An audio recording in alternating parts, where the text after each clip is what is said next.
Welcome back to another video. Today I'm going to show you how to use hot corners.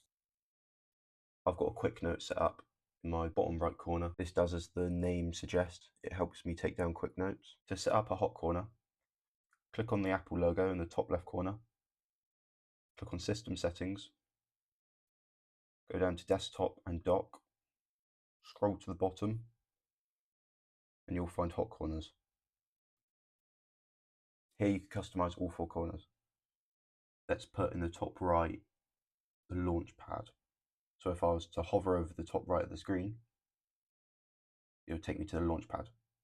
Next to my quick note hot corner, I have a little command symbol. This means when I hover over the corner, nothing happens unless I hold down command.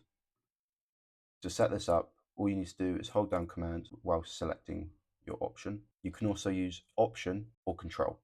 Once you have all your corners set up, press done and it will save automatically.